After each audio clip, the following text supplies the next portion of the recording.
সম্মানিত উপস্থিতি, আজকের জুমায় সংক্ষিপ্ত আলোচনার শিরোনাম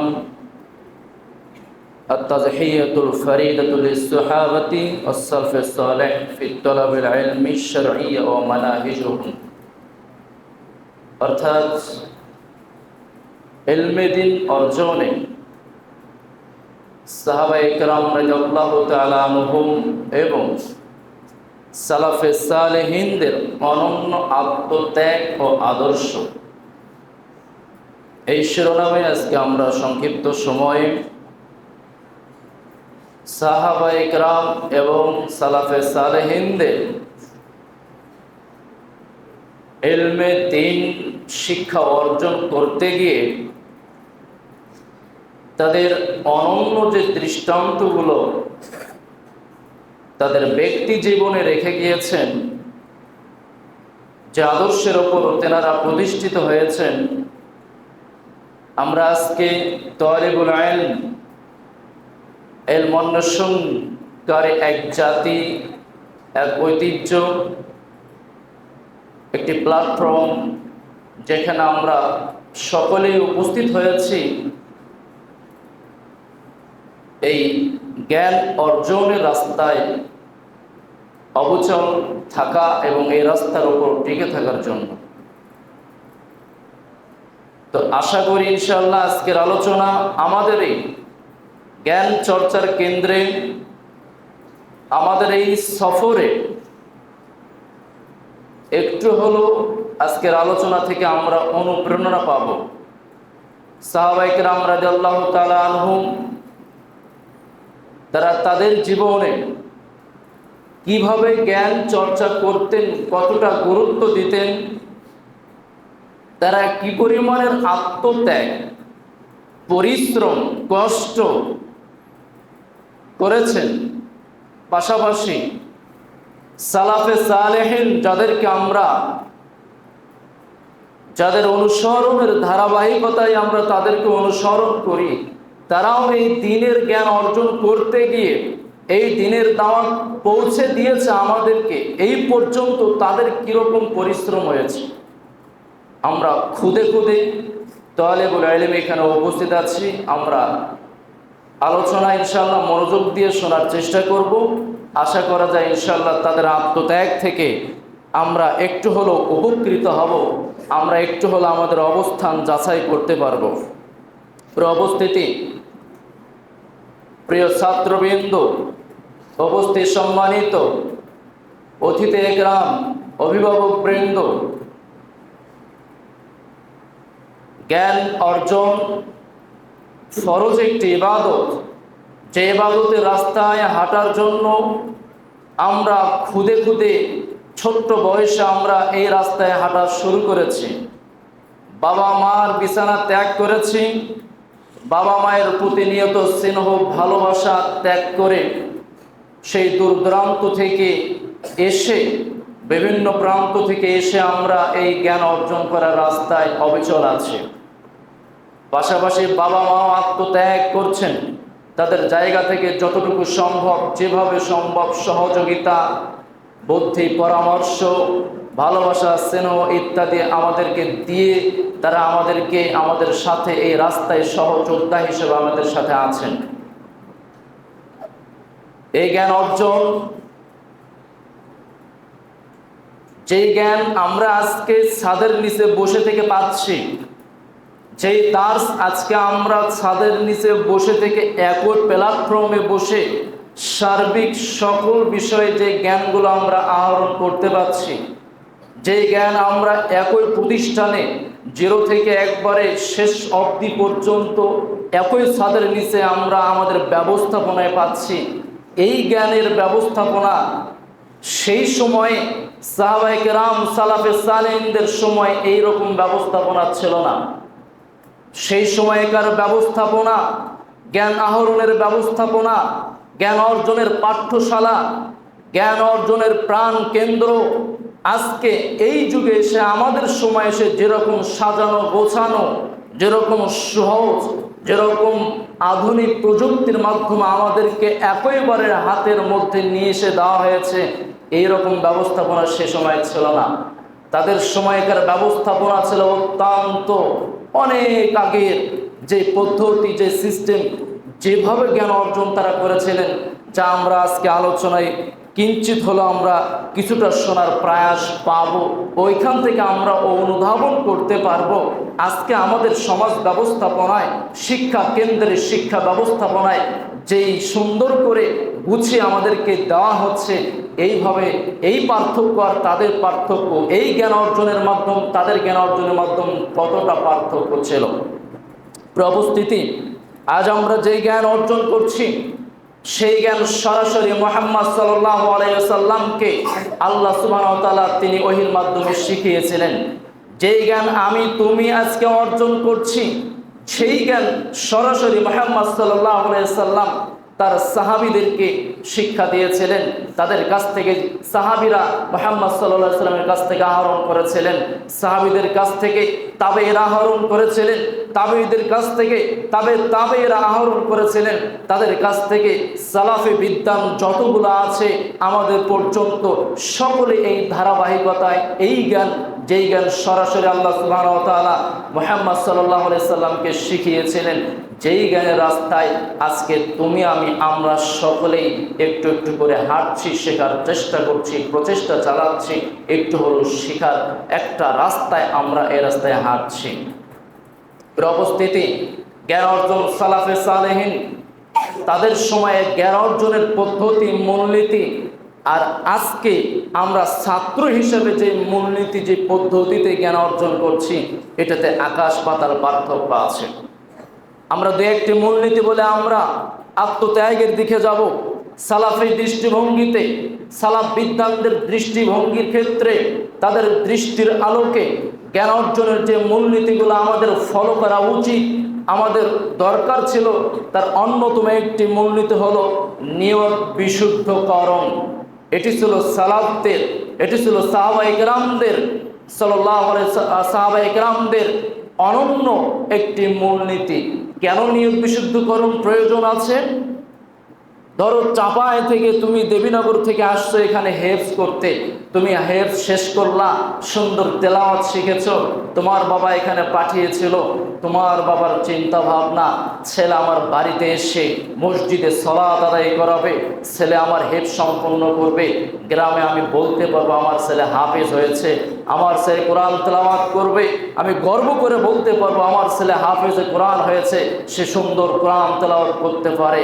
এই যে গর্ব, এই যে লৌকিকতা, আমার ছেলে আলেম হয়েছে, বাংলাদেশের সুনামধন্য বক্তা, সুনামধন্য শিক্ষক, এই যে একটা আত্মগর্ব, লৌকিকতা দেখানো গর্ব, জ্ঞান অর্জনের ক্ষেত্রে কখনোই নিয়তের মধ্যে কিঞ্চিত সমপরিমাণের যদি বিশুদ্ধতা না থাকে, কিঞ্চিত সমপরিমাণের যদি অশুদ্ধতা এর মধ্যে ঢুকে পড়ে, তাহলে এইটা সালাফদের নীতি নয়, মূলনীতি নয়। জ্ঞান অর্জনের ক্ষেত্রে, জ্ঞান অর্জনের ক্ষেত্রে একমাত্র আমাদের সকলের নীতি, নিয়ত হতে হবে স্রেফ আল্লাহকে সন্তুষ্ট করার উদ্দেশ্যে জ্ঞান অর্জন করা।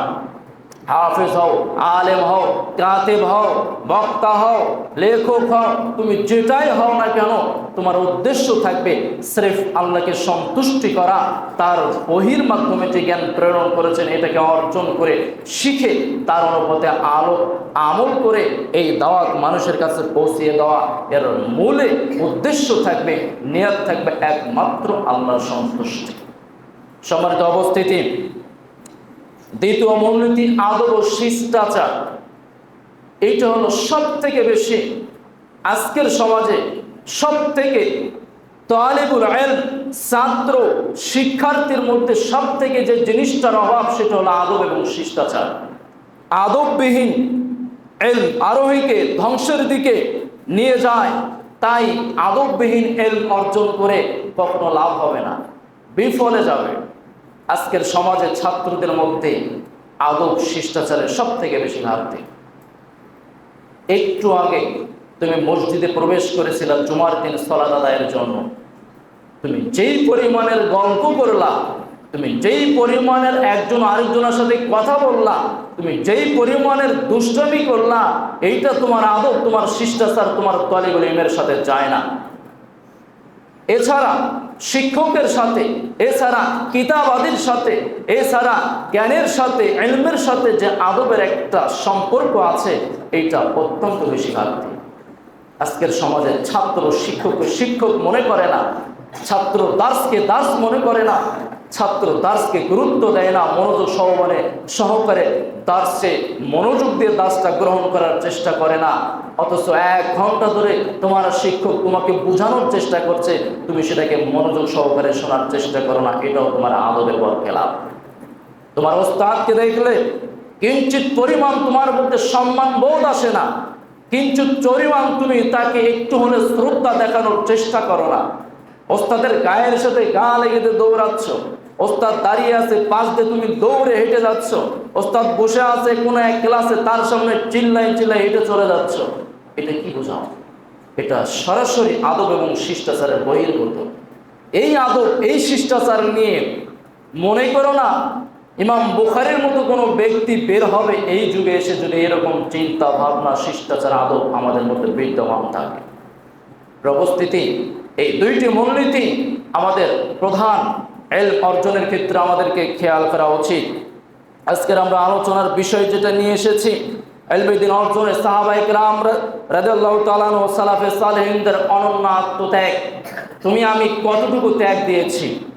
তুমি আমি এই যে হেফজ করতে এসেছি, তুমি আমি এই যে মাদানী নিসাব করতে এসেছি, বলো তো তোমার জীবনে তোমার এই 6 মাসে, তোমার এই 5 মাসে, 4 মাসে তুমি কতটুকু আত্মত্যাগ দিয়েছো? আত্মত্যাগ মানে প্রচেষ্টা, সর্বোচ্চ চেষ্টা চালিয়ে তুমি একটা জিনিস শেখার চেষ্টা করেছো, সর্বোচ্চ চেষ্টা চালিয়ে তুমি ক্লাসের সব থেকে বেশি ভালো পারদর্শী, ভালো বোঝার, কিতাব ভালো করে বোঝার দক্ষতা অর্জনের প্রচেষ্টা চালিয়েছো।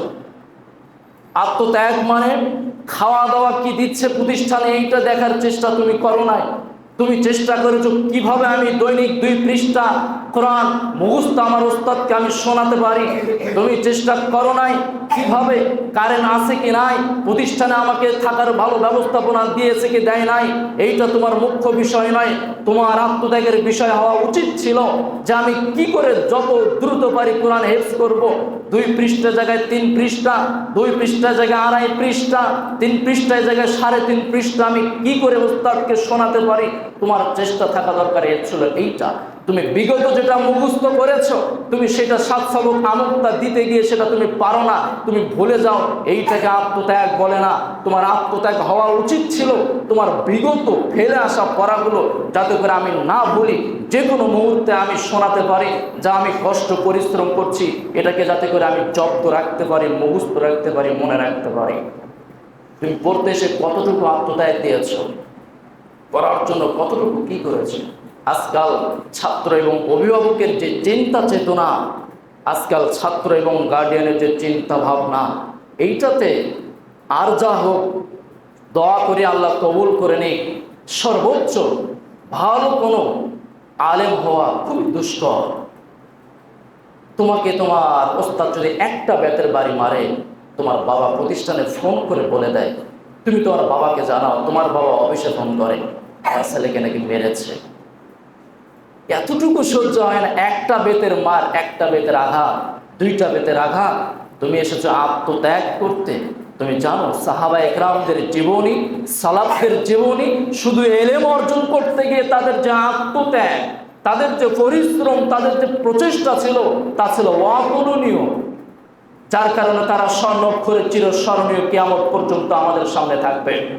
আমার সন্তান, তার সন্তান, তার সন্তান, কিয়ামত পর্যন্ত যতগুলো বিদ্বান রয়েছে, যতগুলো সাহাবায়ে কেরাম রয়েছেন, তারা সকলে তাদের নাম মনে রাখতে পারবে। এর পিছনের কারণ বিশাল ইতিহাস। ফির অবস্থিতি, আত্মত্যাগ এক অনন্য দৃষ্টান্ত। আমাদের আত্মত্যাগ যদি আমাদের মধ্যে না থাকে তাহলে কখনোই আমরা ভালো আলেম, ভালো জ্ঞানী, ভালো বিদ্বান আমরা তৈরি করতে পারবো না, আমরা নিজেরাও হতে পারবো না। আমরা জ্ঞান অর্জন করতে গিয়ে দেখো সাহাবায়ে কেরাম এবং সালাফে বিদ্বানগণ তাদের মধ্যে তারা কি পরিমাণে আত্মত্যাগ করত, আমরা কয়েকটি নজির পেশ করার চেষ্টা করি, সেখান থেকে অনুধাবন করার চেষ্টা করি তাদের আত্মত্যাগ আমাদের আত্মত্যাগের মধ্যে পার্থক্য কি পরিমাণের। দেখো শুধু ইলম অন্বেষণ করার ক্ষেত্রে একটা হাদিস সংগ্রহ করার জন্য সাহাবায়ে কেরাম তারা কি পরিমাণে প্রচেষ্টা করতেন খেয়াল করো। সাহাবায়ে কেরাম তারা কি পরিমাণে পরিশ্রম করতেন একটা হাদিস কালেকশন করার জন্য। সে জানে না, তার কাছে আসেনি, পৌঁছে নাই, সরাসরি তিনি রাবি থেকে সেটাকে গ্রহণ করবেন, তো এইটা তার কাছে পৌঁছে নাই, সেইটা একটা হাদিস সংগ্রহ করার জন্য মাসের পর মাস তারা সফর করেছেন, গিয়ে তারা সেখান থেকে হাদিসটাকে সংগ্রহ করে আনতেন। কি পরিমাণে দেখো, তাদের সময় সালাফদের কাছে ইলমের গুরুত্ব এতটাই বেশি ছিল, একটি মাত্র বাক্য শোনার জন্য, সংগ্রহ করার জন্য, নোট করে রাখার জন্য তারা কত মরুভূমি, বালু প্রান্তরে প্রান্তরে কিলোকে কিলো তারা হেঁটে হেঁটে গিয়ে তারা ইলম অর্জন করে আসতো।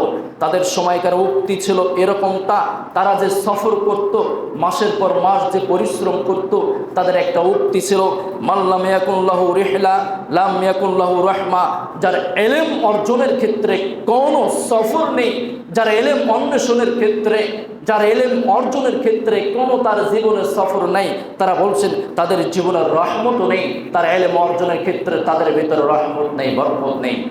তারা প্রত্যেকেই ইলম অর্জনের জন্য তারা সফর করতেন, তারা এক দ্বীপান্তর থেকে আরেক দ্বীপান্তরে, এক ওস্তাদ থেকে আরেক ওস্তাদ পর্যন্ত তারা পৌঁছাতেন, চলে যেতেন কিলোকে কিলো হেঁটে হেঁটে। দেখো জাবের ইবনে আব্দুল্লাহ রাদিয়াল্লাহু তাআলা আনহু, তিনি আব্দুল্লাহ ইবনে উনাইস রাদিয়াল্লাহু তাআলা আনহুর কাছ থেকে একটি মাত্র হাদিস শোনার জন্য, জাবের ইবনে আব্দুল্লাহ রাদিয়াল্লাহু তাআলা আনহু তার আরেক সহপাঠীর কাছ থেকে তিনি একটা হাদিস শোনার জন্য তিনি মদিনা থেকে সিরিয়া পর্যন্ত তিনি 1 মাস দীর্ঘ সফর করেছিলেন শুধু একটা হাদিস সংগ্রহ করার। তোমার বাড়ি মাদ্রাসাতে আসতে 1 ঘন্টা লাগে, 2 ঘন্টা লাগে, 4 ঘন্টা লাগে, সর্বোচ্চ 5 ঘন্টা লাগে। 5 ঘন্টা হলে মাদ্রাসা আসতে পারো, এসে তোমার সামনে জ্ঞান খুলে দেওয়া আছে, তুমি যা ইচ্ছা এখান থেকে আহরণ করতে পারবা। আর সাহাবীদের সামনে ওইটা ছিল না। একটা হাদিস নেওয়ার জন্য মদিনা থেকে সিরিয়া মোটামুটি প্রায় 1300 থেকে 1400 কিলোমিটার রাস্তা শুধু হেঁটেই গিয়েছেন, গিয়ে শুধু একটা হাদিস ওখান থেকে সংগ্রহ করে নিয়ে এসেছেন। সুবহানাল্লাহ। এটা কি মনে করো, লৌকিকতা ছিল তাদের দেখানোর জন্য? আজকে আমরা প্রশংসা করবো এইটা জানার জন্য, এই প্রশংসা নেওয়ার জন্য? জি না, স্রেফ শুধু রাসূল সাল্লাল্লাহু আলাইহি সাল্লামের হাদিসকে শিখবে, জানবে, জ্ঞানকে অর্জন করবে আল্লাহর সন্তুষ্টির জন্য, যার জন্য একটা হাদিসের জন্য তারা 1200, 1300, 1500 কিলোমিটার রাস্তা তারা হেঁটে হেঁটে সফর করেছে। এটা ছিল তাদের আত্মত্যাগ। সাইদ ইবনে মুসাইব রাহিমাহুল্লাহ তিনি বলছেন, ইন কুনতা লাসিরুল লাইলি ওয়াল আইয়ামা ফি তালাবিল হাদিসিল ওয়াহিদ, নিশ্চয় আমি একটি মাত্র হাদিস অন্বেষণ করতে গিয়ে আমি কত দিন কত রাত একটানা সফর করেছি শুধু একটা হাদিস সংগ্রহ করব। শুনেছে অমুকের কাছে একটা হাদিস আছে যা সে সরাসরি রাসূলুল্লাহ সাল্লাল্লাহু আলাইহি ওয়াসাল্লামের কাছ থেকে শুনেছে, ওই হাদিসটা সংগ্রহ করতে হবে। ভায়া নিবে, ফোন করবে, চিঠি পাঠাবে, কাউকে বলবে তুমি তো ওইদিকে যাচ্ছ, আসার সময় একটু হাদিসটা নিয়ে এসো তো। এই মাধ্যম মিথ্যা, গলত, ভুল সব ভুগবে, এই ভয়ে সরাসরি কিভাবে জ্ঞানটা নেওয়া যায়। তারা হাজার হাজার কিলোমিটার রাস্তায় হেঁটে হেঁটে গিয়ে তারা সফর করে জ্ঞান অন্বেষণ করে আসত। আজকে ইবনে কাসির রাহিমাহুল্লাহ তিনি নিজের একটি কষ্টের বর্ণনা দিতে গিয়ে বলছেন, যাকে তাফসীর ইবনে কাসির আমরা যার নাম জানি, স্বর্ণাক্ষরে লেখা থাকবে কিয়ামত পর্যন্ত, দেখা যাবে এই কিতাবগুলো হাজার হাজার লক্ষ লক্ষ ছাত্র তাদের এই তাফসীর পড়বে।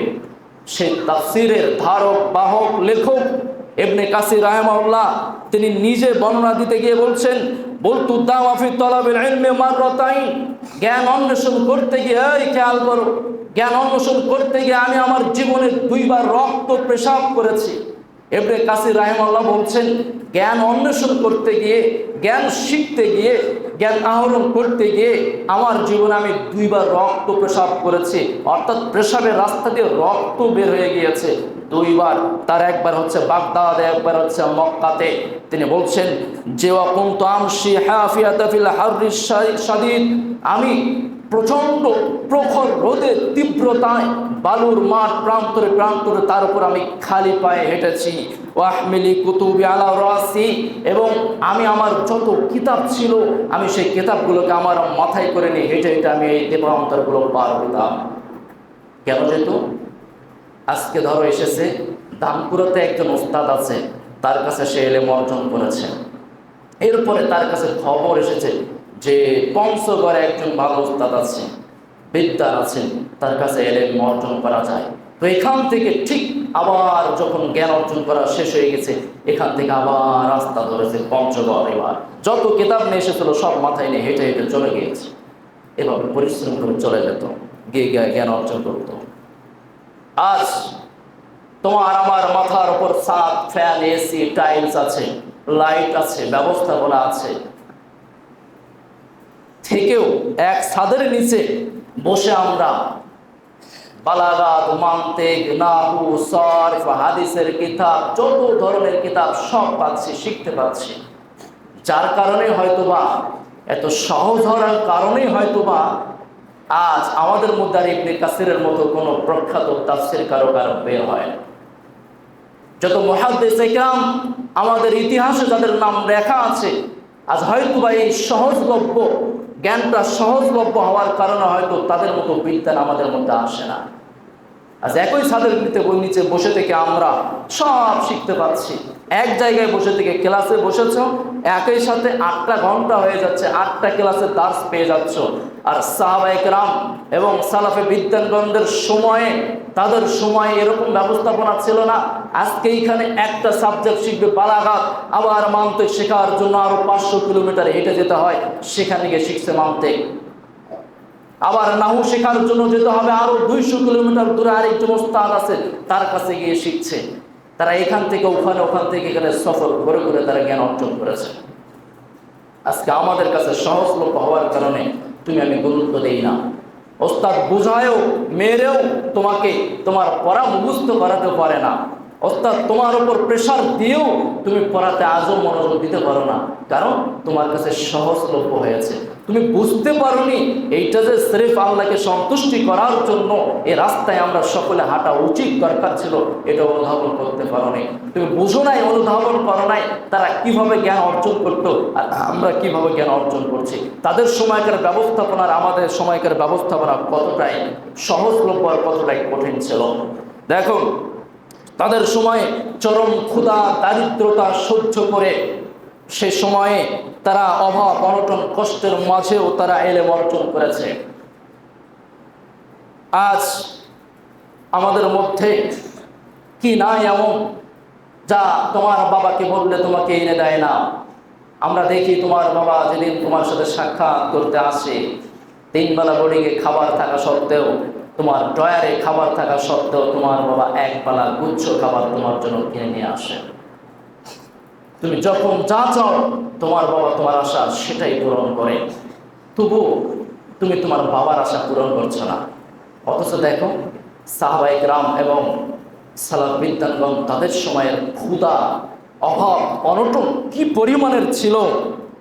ইমাম আউজাই রাহিমাহুল্লাহ একটি মূলনীতি তিনি বলছেন, তাআল্লামুল ইলমা ফাইন্না তাআল্লামুহু লিল্লাহি খাশিয়া, তোমরা জ্ঞান অর্জন করো কেননা আল্লাহর সন্তুষ্টির জন্য, তোমাদের আল্লাহর সন্তুষ্টির জন্য হলো ইলম শেখা, হলো শিখো। ইলম শেখার মধ্যে তোমাদের ভয় থাকবে, ভয় আনতে হবে।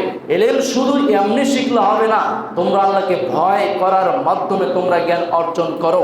আবু হুরায়রা রাদিয়াল্লাহু তাআলা আনহু, যার নাম আমি আপনি, যার নাম পৃথিবীর ইতিহাসে যেখানে যেখানে মুসলিম কান্ট্রি রয়েছে, যেখানে যেখানে কোরআন এবং হাদিসের চর্চা হয়, যেখানে যারা হাদিসের চর্চা করে, যারা মুখ দিয়ে হাদিস বলে, যারা হাদিসের দার্স দেয়, যারা হাদিস নিয়ে বক্তব্য দিচ্ছে, যারা লেখনীতে লিখছে, এমন কোনো জায়গায় নাই যেখানে আবু হুরায়রা রাদিয়াল্লাহু তাআলা আনহু হাদিস নিয়ে আসা হয় না বা থাকে না।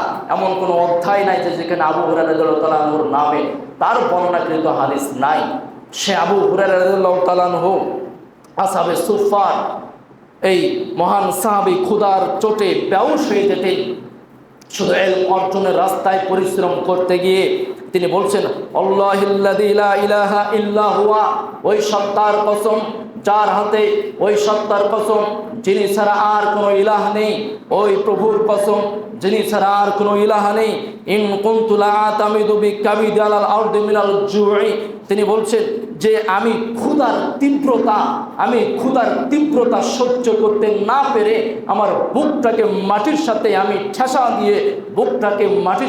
ঠেসা দিয়ে আমি শুয়ে থাকতাম, উপরে শুয়ে পড়ে থাকতাম, শুধু ক্ষুধার যন্ত্রণা সহ্য করতে না পারে। রমজান মাসে খেয়াল করো না, ক্ষুধা লাগলে চিত হয়ে শুয়ে থাকা যায় না, পেটে ক্ষুধা লাগলে চিত হয়ে শুয়ে থাকা যায় না, তখন উল্টো হয়ে শুয়ে দেখো যে পেটে ক্ষুধার যন্ত্রণা একটু হলেও কমে যাবে। আবু হুরায়রা রাদিয়াল্লাহু তাআলা আনহু জ্ঞান অর্জন করতে গিয়ে, জ্ঞানের সফরে গিয়ে ক্ষুধার যন্ত্রণা, খাবারের অভাব অনটন থাকায় ক্ষুধার চোট সহ্য করতে না পেরে উল্টো হয়ে শুয়ে থেকে পেটকে চাপা দিয়ে থাকতো। এইটা তুমি কি করে অনুভব করবা, কি করে অনুধাবন করবা? তোমার সামনে 3 বেলা খাবার তুমি নষ্ট করো, তুমি খেতে পাও না, প্লেটের ভাত তুমি ফেলে দিচ্ছ। তোমার বাবা ড্রয়ারে দিয়েছে, গত কয়েকদিন আগে একটা ছেলে আপেল তার বাবা কিনে দিয়ে গিয়েছে, তার ড্রয়ারে খায়নি, নষ্ট করে ফেলে দিয়েছে, যার কেজি 300, 350, 400 টাকা কেজি। এত সহজলভ্য হয়েছে, এত আধুনিকতা এসেছে, এত আরাম আয়েশ এসেছে, যার কারণে লেখাপড়া চলে গিয়েছে, যার কারণে লেখাপড়া পার্সেন্টেজ 0-তে চলে এসেছে, 50-তে নেমে এসেছে।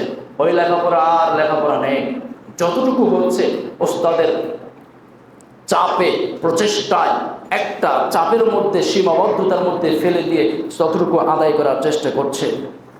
প্রিয় উপস্থিতি, ইমাম আহমদ ইবনে হাম্বল রাহিমাহুল্লাহ, যার নাম আমরা সকলেই জানি, তিনি বর্ণনা করছেন শুবা ইবনুল হাজ্জাজ রাহিমাহুল্লাহ ইলম অর্জনের ক্ষেত্রে তিনি যে ত্যাগ করেছিলেন তার সম্পর্কে তিনি বলছেন, শুবা ইবনে হাজ্জাজ রাহিমাহুল্লাহ বা শুবাতু জিজউ বাইতি হাত্তা তাআল্লামাল ইলমা, তিনি জ্ঞান অর্জন করতে গিয়ে, তিনি যখন জ্ঞান অর্জনের রাস্তায় গেলেন, তো গিয়ে জ্ঞান অর্জন করতে গিয়ে এই রাস্তায় চলতে গিয়ে তার অভাব অনটন এতটাই ছিল যে তিনি ঘরের চালে লাগানো কাঠ, যে কাঠগুলো ঘরের চালে লাগানো, এগুলো খুলে খুলে তিনি বিক্রি করে দিয়েছেন শুধু ইলম অর্জন করতে গিয়ে। তাদের আত্মত্যাগ ছিল, তাদের পরিশ্রম ছিল, তাদের প্রচেষ্টা ছিল, যে কোনো মূল্যে হোক ইলম আমাকে অর্জন করতেই হবে। তোমার বাবাও হাড় ভাঙ্গা পরিশ্রম করে, তুমি হয়তো অনুধাবন করতে পারোনি আজ পর্যন্ত। খেয়াল করো, তোমার বাবা হাড় ভাঙ্গা পরিশ্রম করে, তুমি আজ পর্যন্ত অনুধাবন করতে পারোনি। তুমি যদি একদিন মাঠে যেতা সকালবেলা 8টার দিকে, বিকাল 5টায় উঠে আসতা, তুমি বুঝতা তোমার বাবা কি পরিমাণে পরিশ্রম করে তোমাদের জন্য, তোমার গায়ে লাগে না? তুমি যদি একদিন বুঝতা তোমার বাবা ওই কোম্পানিতে চাকরি করে, তাকে যে কিরকম গরু খাটিয়ে নেয়, তুমি যদি এটা অনুধাবন করতা, তাহলে তুমি অন্তত তোমার জীবনের মূল্যায়ন করার চেষ্টা করতাম।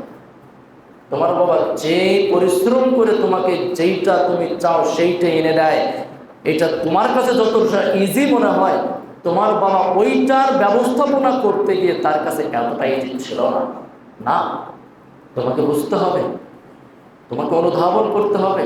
তুমি শিখছো, শেখার বয়সে তোমার জীবনের মূল্যায়ন তোমাকে বুঝতে হবে। তুমি শিখতে এসেছো, এই জায়গাতে তোমাকে অভিজ্ঞতা নিতে হবে। এখানেই তুমি আসলটা বুঝবা, এখানেই তুমি প্র্যাকটিস করে তুমি এটাকে আসল যে পরিশ্রম, যে আত্মত্যাগ, পিতা মাতা, শিক্ষক, ওস্তাদ, প্রতিষ্ঠানের কর্তৃপক্ষের, একটা ছাত্র হাফেজ হওয়ার পিছনে, এর পিছনে কতগুলো মানুষের পরিশ্রম, একজন আলেম তৈরি করতে গিয়ে এর পিছনে কতগুলো মানুষের পরিশ্রম, এটা যদি তুমি একবার চোখ বন্ধ করে অনুধাবন করো, নিশ্চিত আমার বিশ্বাস তোমার জায়গা তুমি চেঞ্জ করবা। তুমি যে হাত পা ছেড়ে দিয়েছো পড়তে এসে, তুমি এটা বন্ধ করে দেবা।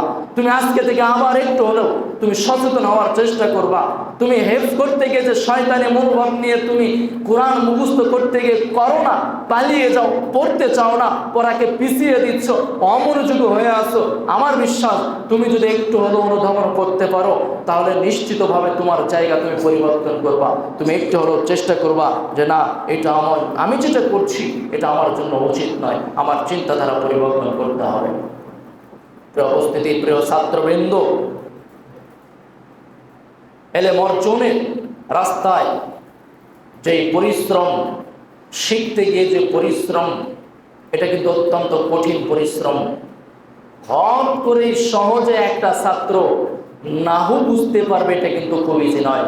তোমার ক্লাসে 15 জন ছাত্র আছে, 15 জনই মানে লেভেল টু লেভেল 100 সবাই একই ধাঁচের বোঝে, এটা কিন্তু না।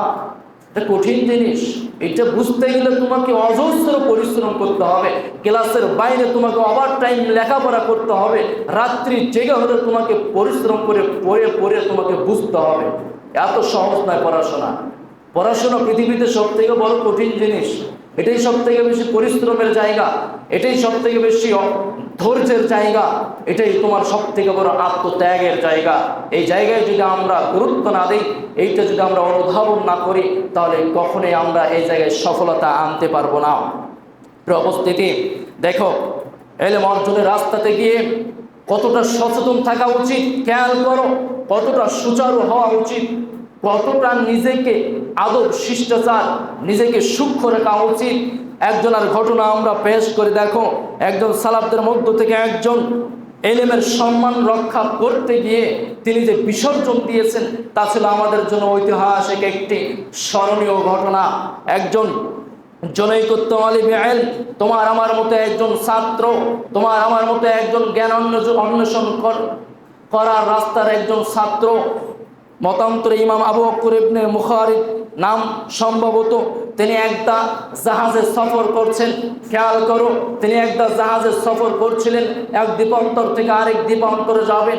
তার সঙ্গে ছিল 1000 দিনার স্বর্ণ মুদ্রা। 1000 দিনার স্বর্ণ মুদ্রা সাথে নিয়ে তিনি সফর করছেন জাহাজে।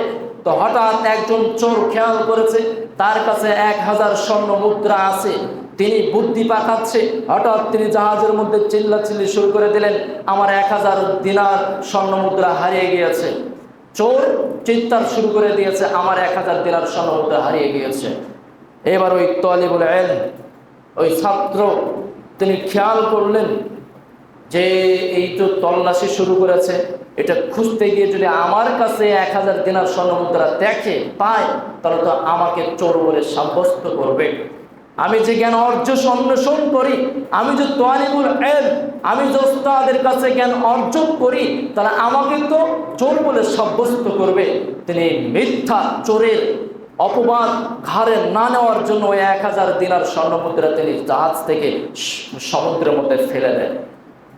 পরে তার কাছে আর খুঁজে পায় না, পাওয়া যায় না। তখন ওই ছাত্র বলছেন, আমি ভয় পাচ্ছিলাম আমার সম্মান ধূলিসাৎ হয়ে যাবে, আমি ভয় করছিলাম আমার সম্মান ধূলিসাৎ হয়ে যাবে। আমি একজন তালিবুল ইলম, আমি জ্ঞান অর্জন করি, আর আমাকে চোর বলে অপবাদ দেবে, আমি এই ভয় করছিলাম। সেই ভয় 1000 স্বর্ণ মুদ্রা ফেলে দিয়েছে। 1000 স্বর্ণ মুদ্রা সমান কত টাকা জানো? 15 কোটি টাকা সমুদ্রের মধ্যে ফেলে দিয়েছে। শুধু তার ছাত্র জীবনে যাতে করে কোনো কালি না লাগে, ছাত্র জীবনে যেন কোনো অপবাদ না লাগে, ছাত্র জীবনে যেন তার ব্যাকগ্রাউন্ডে এমন কোনো প্রভাব থাকুক তার জীবনে যেটা তার ভবিষ্যতে ছাত্রত্ব নষ্ট হয়ে যাবে, ভবিষ্যতে তাকে আলেম হিসেবে মানুষ কবুল করবে না। তোমার বিচার করতে করতে তোমার ওস্তাদ পাগল হয়ে যাচ্ছে, তোমার বিচার করতে করতে ওস্তাদ ক্লান্ত হয়ে যাচ্ছে। এত পরিমাণের দুষ্টামি, এত পরিমাণের মিথ্যা, এত পরিমাণের তুমি মিথ্যা দুষ্টামি, মাঝে মধ্যে চুরির ঘটনাগুলো ঘটে গেল তোমার জীবনে। একটু খেয়াল করো না তোমার আচরণে, তোমার ছাত্রত্ব, তোমার বৈশিষ্ট্যে যেই গুণাবলী থাকা উচিত নয় সেগুলো তুমি অনর্গল করে যাচ্ছ। এটা কখনো উচিত না। একজন ছাত্র তলেবেল হবে একজন আদর্শবান তলেবুল ইলম, তার টোটাল এই জার্নির জীবনটা হবে এক আদর্শ সুন্নাহ ভিত্তিক, নম্রতা ভিত্তিক, শিষ্টাচারের সাথে, আদবের সাথে তার জীবন হবে। এভাবে জীবন করাও। কোন চিন্তায় আছো? তুমি এখনো বাড়িতে গেলে তুমি জিন্সের প্যান্ট পরো, তুমি এখনো বাড়িতে গেলে তুমি শার্ট প্যান্ট গেঞ্জি পরে তোমার বাবার সাথে তুমি বাজারে যাও, তোমার বাবা এখানে আছে, বলুন আমি মিথ্যা বলছি? এটা তোমার আদবের সাথে যায় না। তুমি যেদিন লেবাস ধরেছ, সুন্নাহ লেবাসকে ধরে রাখার চেষ্টা করো। তুমি কিভাবে ছাত্রত্ব হও? তুমি কি করে তলেবুল ইলম বলে নিজেকে পরিচয় দাও? তুমি বাড়িতে গিয়ে তুমি মানুষকে সালাম দাও না, মসজিদে গিয়ে সালাত আদায় করো না? এই গুণাবলী বৈশিষ্ট্যগুলো কোথায়? এগুলো আসতে হবে, এগুলো থাকতে হবে। নতুবা ছাত্র বলে, তলেবুল ইলম বলে নিজেকে গর্ব করে পরিচয় দেওয়ার কোনো সিস্টেম, কোনো পদ্ধতি তোমার কাছে নেই। অবস্থিতি আজকে আমরা এই তলেবুল ইলম জ্ঞান অন্বেষণের রাস্তায় এসে যে আরাম প্রেয়সী হয়ে আমরা জীবন যাপন করছি, ছাত্রত্ব জীবনটাকে আমরা অতিবাহিত করছি, এইটা কিন্তু তাদের মধ্যে ছিল না। তারা এইভাবে কিন্তু জ্ঞান আহরণ করে নাই, এইভাবে কিন্তু তারা সংগ্রহ করে তাদের নামগুলো লেখা নাই। তাদের সময় আরাম, তাদের সময় নিদ্রা, তাদের সময়কার ঘুম, তাদের জীবনে কীরকম ছিল দিয়ে একটু খেয়াল করে দেখো। রসুল তাদের সময়কার, যেমন ইমাম নববী রাহিমাহুল্লাহ, তিনি জ্ঞান অর্জনের রাস্তায় গিয়ে জ্ঞান অর্জন করার তার লং জার্নির সময় গিয়ে তিনি তার জীবনের নিদ্রাটাকে কিভাবে তিনি কমিয়ে ফেলেছিলেন। তিনি একটানা 2 বৎসর যাবৎ তিনি তার বিছানায় তার পিঠটাকে ঠেকান নাই। ঘুম আসতো, বই নিয়ে হালকাভাবে হয়তো বা কাত হতেন, বইয়ে একটু হেলাম দিতেন, আবার জাগ্রত হয়ে আবার লেখাপড়ায় ব্যস্ত হতেন, জ্ঞান অন্বেষণ করতেন। তেনার প্রতিদিন প্রায় 12টি ভিন্ন ভিন্ন বিষয়ে তিনি দার্স গ্রহণ করতেন ইমাম নববী রাহিমাহুল্লাহ। আজকে আমাদের সর্বোচ্চ ক্লাস কয়টা? 7টা 8টা পিরিয়ড। 7টা 8টা পিরিয়ডে এক জায়গায় বসে থেকে আমরা কি তাও মাত্র 4 ঘন্টা ব্যবধানে আমরা শেষ করে দিচ্ছি। আর তিনি সেই সময় দৈনিক 12টা ভিন্ন ভিন্ন বিষয়ে তিনি জ্ঞান অর্জন করতেন দৈনিক। এটা তার রুটিন ছিল। ইমাম মুহাম্মদ রাহিমাহুল্লাহ তিনি রাতে তন্দ্রা দূর করার জন্য চোখে ঠান্ডা পানি মারতেন। তিনি বলছেন, আর নাওমু মিনাল হারারি, নিদ্রা আসে শরীরের তাপ থেকে, নিদ্রা আসে শরীরের প্রচণ্ড ভিতরের গরম থেকে। ফাইন্নামা নাদফাউ বিল মাইল বারিদ, এজন্য আমি এই নিদ্রাকে দূর করার জন্য চোখে ঠান্ডা পানি মারি।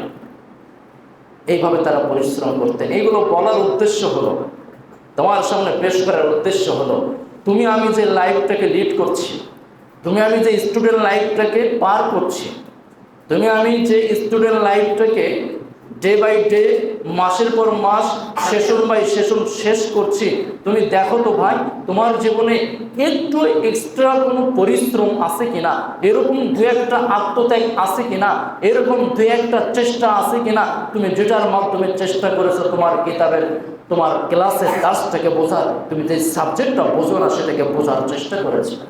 তোমার হেফজ কোরআন মুখস্থ হয় না, তুমি সেটাকে মুখস্থ করার চেষ্টা করেছো। একটু চেষ্টা চালিয়ে, একটু ওভারটাইম করে, একটু সবার থেকে আলাদা চিন্তাধারার হয়ে এটা আসা উচিত। এটা আমাদের মধ্যে নিয়ে আসতে হবে। অবস্থিতি আল্লাহ সুবহানাহু ওয়া তাআলা, আমরা সকলেই যেই ইলমের জার্নিতে নেমেছি, যেই জ্ঞান অর্জনের রাস্তাতে এসেছি, যেই জ্ঞান অর্জন শেখন প্রশিক্ষণ শালা হিসেবে প্রতিষ্ঠাকে করা হয়েছে, যেই জ্ঞান দার্স দেওয়ার জন্য বিজ্ঞ উস্তাদদেরকে এখানে নিয়ে আসা হয়েছে, যেই জ্ঞান আহরণ করার জন্য তোমার প্রিয় বাবা তোমার প্রিয় সন্তানকে এখানে রেখে গিয়েছে, ডে বাই ডে আমাদের প্রতিনিয়ত যে রুটিন চলছে, এই রুটিনে, এই অধ্যবসায়, এই পাঠ্যশালায়, এই শিক্ষণ পদ্ধতিতে আমি তুমি সকলে মিলে দেখি আমাদের যে গ্যাপগুলো আছে এগুলো মারা যায় কিনা। আমরা পড়াশোনায় যে গ্যাপটা করছি, যে অলসতা করছি, যে অনীহা আছে, এটাকে দূর করা যায় কিনা। আত্মত্যাগ, এই চেষ্টা, এই প্রচেষ্টা থাকতে হবে। আল্লাহ সুবহানাহু ওয়া তাআলা আমাদের সকলের গায়রতে আমাদের সকলের জীবন থেকে, আমাদের সকলের অধ্যবসায় যতগুলো দুর্বলতা রয়েছে, গ্যাপ রয়েছে, অলসতা অনীহা রয়েছে, আল্লাহ সুবহানাহু ওয়া তাআলা আমাদের সকলকে ওই জায়গাগুলো থেকে উত্তরণ হওয়ার তৌফিক দান করুন। আমিন।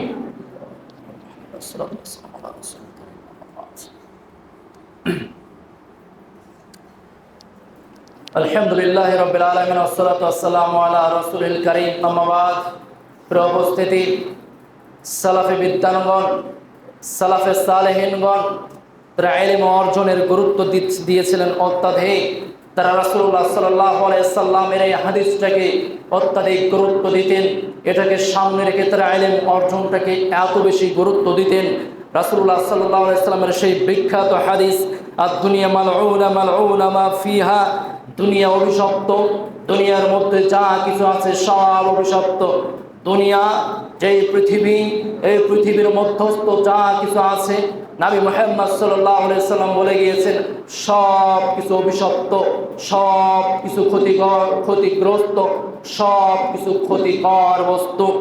ইল্লা যিকরাল্লাহি ওয়া মা ওয়ালাহু, শুধুমাত্র আল্লাহর জিকির এবং তার সাথে সংশ্লিষ্ট জিনিস বিষয় ব্যতীত, ওয়া আলিমান, এবং আলিম, আও মুতাআল্লিমা, তালিব ইলম, জ্ঞান অন্বেষণকারী ব্যতীত। চারটি জিনিসের কথা রাসূলুল্লাহ সাল্লাল্লাহু আলাইহি সাল্লাম বলেছেন। পৃথিবী ধ্বংস, পৃথিবী অভিশপ্ত, মধ্যস্থ যা কিছু আছে, যা তুমি আমি চোখের সামনে দেখছি, এই ফ্যান, এই লাইট, এই বিল্ডিং, দালান কোঠা, যা কিছু আমরা দেখতে পাই আমাদের চোখের সামনে, জমির ভূগর্ভস্থ যা কিছু আছে সব কিছু অভিশপ্ত। শুধুমাত্র আল্লাহর জিকির সংশ্লিষ্ট ইবাদত ব্যতীত, শুধুমাত্র আলেম ব্যতীত, শুধুমাত্র তালিবুল ইলম ব্যতীত যা কিছু আছে সব কিছু অভিশপ্ত। রাসূলুল্লাহ সাল্লাল্লাহু আলাইহি সাল্লামের এই হাদিসকে সাহাবায়ে কেরাম, সালাফে সালেহিনগণ তারা সকলে এটাকে গুরুত্ব দিতেন। পৃথিবী যা কিছু সব কিছু ধ্বংসাত্মক, অভিশপ্ত, শুধুমাত্র জিকির সংশ্লিষ্ট আলেম এবং তালিবুল ইলম এইটা ব্যতীত। তাহলে আমরা ধ্বংসের মধ্যে নাই।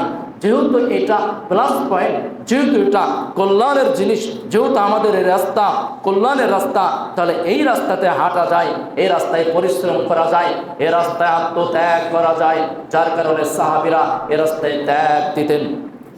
উপস্থিতি, সালাফদের কাছে ইলমের গুরুত্ব এতটাই বেশি ছিল যে একদা ইমাম আহমদ ইবনে হাম্বল রাহিমাহুল্লাহকে কেউ জিজ্ঞেস করলেন, আপনি কত দিন পর্যন্ত কলম আর এই দোয়া নিয়ে থাকবেন? অর্থাৎ তিনি এত পরিমাণের বয়সের প্রান্তে, শেষ প্রান্ত পর্যন্ত তিনি পরিশ্রম করতেন। সবসময় তার কাছে কলম দোয়া থাকতো। যখন যেখানে যে জ্ঞান পেত সেটাকে লিখে রাখত, সংগ্রহ করত, সেটাকে মনে রাখার চেষ্টা করত। তো এইটা দেখে তাকে কেউ জিজ্ঞেস করেছে, আপনি কতদিন পর্যন্ত এটা এভাবেই থাকবেন? তখন তার উত্তরে তিনি বলেছিলেন, মাল মাহবারতি ইলাল মাকবারাহ, দোয়া সাথে নিয়ে থাকবো ততদিন, কবর পর্যন্ত, যতদিন না মৃত্যু আসছে। তাদের ইলম অর্জনে কতটা গুরুত্ব ছিল। আমরা একটা সময় গিয়ে ইলমের রাস্তায় গবেষণা পড়াশোনা ছেড়ে দিই, আর তাদের চিন্তাধারা ছিল কবর পর্যন্ত। সালাফদের আদর্শ সাধনা, সালাফদের ইলম অর্জনের সবচেয়ে বড় তারা ইবাদত মনে করতেন ইলম অর্জনটাকে। ইমাম ইবনে মুবারক রাহিমাহুল্লাহকে যখন জিজ্ঞেস করা হলো, আপনি তো অনেক ইলম শিখেছেন, তো এখন কিতাব পড়েন কেন? আপনার তো মেলা জ্ঞান, অনেক জ্ঞান আহরণ করেছেন, তবে এখনও কেন জ্ঞান শিখেন? তিনি বললেন, হয়তো যে কথাটি আমাকে কাল কিয়ামতের মাঠ থেকে নাজাত করবে, হয়তো ওইটা আমি এখন পর্যন্ত পাইনি। ওইটা যতদিন পর্যন্ত না শিখেছি ততদিন পর্যন্ত আমি এটা শিখব। এই দুইটা উদাহরণ সামনে টানার উদ্দেশ্য হলো তারা কি পরিমাণের গুরুত্ব দিত। আমরা বয়স মেনটেন করি, আমরা বয়স মেনটেন করার চেষ্টা করি। 17, 18, 16 বছর হয়ে গেল, এসএসসি হলো না, আলিম হলো না, দাখিল হলো না, দাওরা শেষ হলো না, মাস্টার্স হলো না, ছেলেকে বিয়ে দেবো কবে, বিয়ে করবো কবে, সংসার করবো কবে, এই যে দুনিয়ার যত রঙ্গ তামাশার চিন্তা ভাবনা, বয়স মেনটেন, এইটাতে আমরা ব্যস্ত। অথচ তারা ইলম অর্জনের ক্ষেত্রে কতটা গুরুত্ব দিতেন, তাদের জীবনের সর্বোচ্চ সময়টা তারা ব্যয় করতেন ইলম অর্জনের রাস্তায়। প্রিয় উপস্থিত ছাত্রবৃন্দ, সদী, আমাদের উচিত এটা তো আজকের আলোচনায় যতটুকু কথা হলো, এটা তাদের আত্মত্যাগের মাত্র কোনো একটা অংশ পেশ করা হলো। আরো কত বিদ্যান আছেন তাদের জীবনে যে আত্মত্যাগ প্রচেষ্টাগুলো আছে, যেগুলো আমাদের জীবনে অনুপ্রেরণা হওয়ার মতো, যেগুলো আমরা শুনলে হয়তো অনুপ্রেরণা পাবো।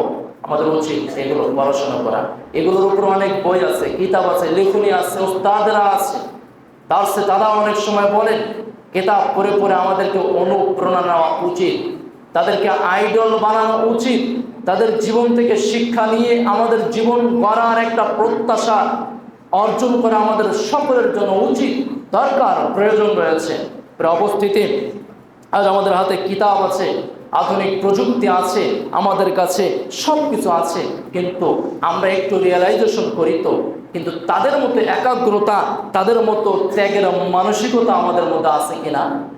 একদিন সময় পেলে ঘুমিয়ে যাও, রাত 10টা না বাজলে ঘুমায় যাও, ওস্তাদ ক্লাসে না থাকলে পড়া বাদ দাও, ওস্তাদ ডিউটিতে না থাকলে পড়ো না, গল্প করো। এই চিন্তা, এই ফিকির, এই অনাগ্রহী, এই অলসতা, এই দুষ্টমি, এইটা দিয়ে কখনই যতই যুগ আধুনিক প্রযুক্তি আসুক আর তোমাকে যতটাই প্রযুক্তির মাধ্যমে শিক্ষা দেওয়া হোক, তোমার আচরণ, তোমার বৈশিষ্ট্য, তোমার অবস্থান যদি তুমি পরিবর্তন না করো, তাহলে কখনোই সম্ভব নয় একজন যুগোপযোগী আদর্শ আলেমে দ্বীন হিসেবে নিজেকে প্রতিষ্ঠিত করা, যুগোপযোগী একজন আদর্শ শিক্ষক হিসেবে নিজেকে প্রতিষ্ঠিত করা, যুগোপযোগী একজন আদর্শ মানুষ হিসেবে নিজেকে প্রতিষ্ঠিত করা ততদিন পর্যন্ত সম্ভব নয়। তাই আসি আমরা সকলে মিলে আমাদের উদ্দেশ্য, আমাদের নিয়াত, আমাদের প্রচেষ্টা, বাবা মায়ের উদ্দেশ্য, নিয়াত, নিজের ভবিষ্যৎ কিভাবে গড়ানো যায়, সব কিছু সম্পূর্ণ করা যায়, এই প্রচেষ্টা, এই চিন্তা ভাবনা, এই ফিকির আমরা আমাদের মধ্যে নিয়ে আসি। নিয়ে এসে আমরা আমাদের অবস্থানকে যাচাই বাছাই করার চেষ্টা করি, করে আমরা আমাদের অবস্থান যদি পরিবর্তন করা দরকার পড়ে করে আমরা আমাদের অধ্যবসায়, আমরা আমাদের লেখাপড়ায়, আমাদের পাঠ্যশালায় আমরা অজস্র পরিশ্রম করার চেষ্টা করি, যার মাধ্যমে আমরা ইহলৌকিক এবং পরলৌকিক জীবনে সফলতা অর্জন করতে পারি। এ দাবি, এই চাওয়ায় আজকের আলোচনার শেষ অংশে অবস্থিতি আল্লাহ সুবহানাহু ওয়া তাআলা যাতে করে আমাদের সকলকে কবুল করে নেন, আমিন। যারা আমরা এখানে উপস্থিত হয়েছি তালিবুল ইলম, এছাড়াও আরও পৃথিবীতে যত তালিবুল ইলম আছে, আল্লাহ সুবহানাহু ওয়া তাআলা প্রত্যেককে যাতে করে তার দ্বীনের সঠিক জ্ঞান তাদেরকে আল্লাহ তাআলা প্রদান করেন। আল্লাহ তাআলা আমাদেরকে যাতে করে তার দ্বীনের সঠিক জ্ঞান অর্জন করার মতো সক্ষমতা, তৌফিক আমাদেরকে প্রদান করেন, আমিন। আমরা যারা হেফজ করার জন্য এসেছি, আমরা যাদের সম্পূর্ণভাবে আমাদের হাফেজ হিসেবে এখান থেকে বের হতে পারি, আল্লাহ তুমি কবুল করো। পাশাপাশি যারা আমরা কিতাব শাখায় পড়তে এসেছি, ভালো একজন আলেম হওয়ার জন্য, ভালো দিন শেখার জন্য, ভালোভাবে জ্ঞানটাকে মজবুতভাবে ছোটস্থ করার জন্য আমরা এসেছি, আল্লাহ তাআলা যেন তাদের এই জ্ঞানের রাস্তাটা সহজ করে দেয়, তাদের এই জার্নিটাকে সহজ করে দেন।